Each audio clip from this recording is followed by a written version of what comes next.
So, einen wunderschönen guten Tag. Ich bin jetzt hier wieder bei mir im Keller. Also sehe ich hoch aus, ja, Kellerralle. Und jetzt werde ich hier meine Seitenwände schleifen, nass schleifen. Auch wenn ich das jetzt hier in einem, sag ich mal, in einem Zeitraffer mache, kann man davon ausgehen, dass ich jetzt für diese Teile, die ich alle schleifen will, so meine 3, 4, 5 Stunden brauchen werde, bis ich der Meinung bin, die Oberfläche ist jetzt ausreichend geschliffen. Das ganze Ding werde ich nass schleifen und ihr dürft wie immer dabei sein im Zeitraffer. Und ich hoffe dann, dass diese Arbeit hier irgendwann mal fertig ist. Macht dieses Projekt Spaß? Ja, macht Spaß, macht Laune. Kann ich dieses Projekt anderen empfehlen? Ja auch, natürlich. Wenn ihr Bock habt, dann macht aus alt neu. Würde ich es nochmal machen? Nein, auf gar keinen Fall, weil das dann doch mir zu teuer und zu viel Arbeit ist. Also macht ihr, was ihr wollt. Für mich ist das hier quasi ein Einmalding. Aber nichtsdestotrotz, diese Computergehäuse wäre viel zu schade gewesen, wenn es wie vorgesehen auf Müll landet wäre.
habe jetzt hier ein paar Tage gewartet, weil ja, das aushärten musste. Hier mein 2 Komponenten Klarlack musste aushärten. Und jetzt zeige ich mal ganz kurz, ist noch nicht fertig. So sieht es jetzt aktuell aus, der Teil. Ne? Das ist jetzt in der Qualität, die ich mir hier im Rahmen meiner Möglichkeiten in einem Kellerloch, wo ich hier meine Lackierarbeiten mache, gegeben sind. Und was ich jetzt machen werde, ist, dass ich meine lackierten Bauteile jetzt hier mit 2000er Schleifpads quasi nochmal so ganz mini anschleifen werde, nass anschleifen werde. Und dann werden diese Bauteile mit Autopolitur meiner Schlagbohrmaschine und Politurpads aufpoliert, bis es so glänzt, wie es halt glänzen kann, weil da haben sich natürlich auch durch diesen Keller hier 1, 2 Fliegen, konnte ich nicht verhindern. Fliegen haben die Eigenart, sich sofort, wenn sie irgendein lackiertes Bauteil sehen, darauf zu setzen. Dann kleine Staubkörner, Fusseln, was hier so rumfliegt, rumwabert. Das hat sich hier auf der Oberfläche festgesetzt, ist jetzt hier drinnen ausgehärtet. Das schleife ich jetzt so gut ich kann raus und dann poliere ich das Ding. Und mehr kann ich dann auch nicht tun. Und Fehler, die jetzt im Lack selber sind, unter dem Klarlack, weil ich nicht vernünftig geschliffen habe, weil ich da nicht Stunden, Tage, Wochen und Monate mich damit befasst habe, sondern das alles wieder schnell stellen musste, sind da natürlich auch kleine Lackfehler drin, die man nicht mehr entfernen kann und die ich auch ja nicht entfernen will. Interessiert mir überhaupt nicht. Wenn das Ding nachher glänzt wie ein nagelneuer Klavierflügel, dann bin ich damit vollkommen zufrieden. Ja, ich werde jetzt anfangen. Ne? Erstmal Akkus wechseln.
lassen wir.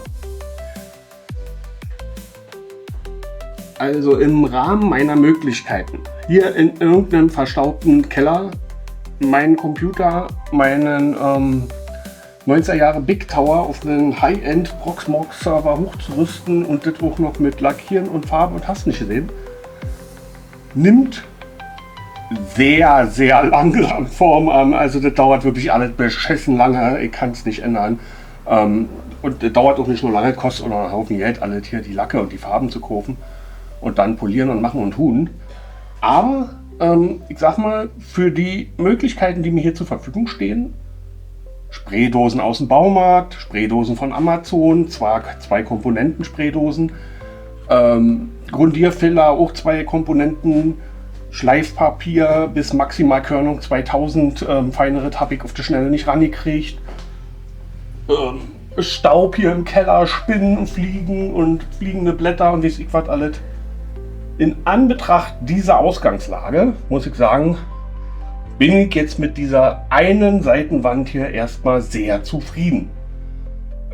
Es gibt immer noch Leute, die finden hier Fehler, Mikrokratzer, weiß ich was, aber ist mir scheißegal, das ist so geil, finde ich, das ist schicki, das bleibt so. Jo.